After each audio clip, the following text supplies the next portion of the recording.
The thumbnail you clicked on was made of one of the 4 tools I'm going to test today. So I'll show you which one at the end. So this is a really practical video. This is a question that keeps coming up in my school community Adapt Lab. What is the best AI for putting text directly on images? And most of the demos I see use only 1 or 2 words, which honestly doesn't tell you a lot. And also a lot of them are just, I think they're made for show. People spend a lot of time creating the prompts and creating the perfect text image so it looks good in their video. But I want to test this how people really would use it. So in real life, we want a few lines, something readable, something we would actually post and use straight out of the bat without any fancy prompt engineering. Okay, so I wanted to test that properly. So here's what I did. I picked 4 tools that people mention all the time that are easily accessible. Ideogram, Google Gemini, ChatGPT, image generation, and Recraft V4. All of these have free or limited free tiers, which really matters. I wanted this to be something you could actually try yourself without committing to a subscription to get it perfect. So I used the same text, the same prompt against all of them, no retries, just one clean generation from each, and we'll see how they do. And I'm looking at a very few simple things. Did it get the words right? Is it readable? Does the layout make sense? And would I actually use it as a YouTube thumbnail? Okay, so here's the extra wrinkle. I'm not just testing whether these tools can put text on an image. I'm asking them to create the actual thumbnail for this video. So whatever comes out best is the one you saw before you clicked on the video. So the prompt is asking for left side text placement with the right side clear for my face. That's a real layout requirement, how YouTube thumbnails are structured, and it's not just about getting the words right, it's about following a specific design instruction. And that's where things kind of usually fall apart with these things. So we'll see. First up is Ideogram. This one gets recommended a lot, specifically for text on images. So I'm curious whether it actually lives up to the hype. I do use it a lot. I'm curious to see how it'll work for this. Here's the exact prompt I'm putting in. And let's wait and see what it does. All right, it created 4 images for me. They're not the right size. They're square. I asked specifically for 1280 by 720, but the text is correct. I was pretty vague in my color scheme, so I got this. Not my favorite, but that's okay.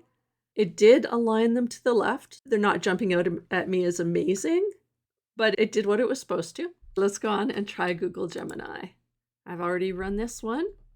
That actually gave me, it looks like it's the right, it looks like it should be 1280 by 720. The background's not bad. It's black. Yeah, that could work. Okay. So far, Google Gemini is the winner. Next up, ChatGPT. I have already run this. That's a mixed bag. It looks like the aspect ratio is correct. However, the text is to the left, points for that. It's too small. Maybe I could use it. Not terrible. Okay, so let's look at Recraft. Those look pretty good, honestly. They're a little bit small here, but any of them is pretty good. This is to the left. This is to the left, a little more center than I'd like. This is pretty good. I would say maybe those are the best. And it got the aspect ratio correct, so not bad. I'm just going to download these.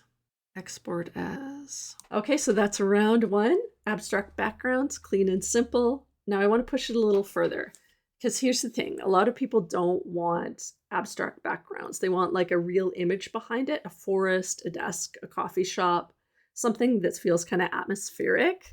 So I ran the same layout requirements again, but this time on a photorealistic forest scene with soft morning light. Same left side text, same clear right side, just a harder background to work with. And let's just see what happened. Okay, back to Ideogram round 2. So let's take a look at this. It gave me 4 images. They are not sized correctly. They're not 1280 by 720. It did give me a photorealistic-ish forest background in these. Text is, it's largely white. Not bad, not great. Okay, let's take a look at Google Gemini. And actually, I see that it's generating with using Nano Banana here. So this is pretty perfect looking, honestly. Yep, that's what I asked for. That's what I got. Right aspect ratio, correct text. I could use this as is. Okay, let's go to Chat. Not bad. Again, the text is a little wonky, a little small. Aspect ratio looks okay. Usable, not great. Okay, those look pretty good. Very small on the screen. A little hard to see. One thing about Recraft V4 here is it's not easy to see how to see these in a larger format. Okay, so with Recraft, it was a little hard to see the image, so I downloaded it. That's actually pretty good. I think that's my favorite. We have a winner. Gemini was pretty close, but this is my winner. So here's the takeaway. There are actually surprising differences between these tools, and the winner isn't what I expected.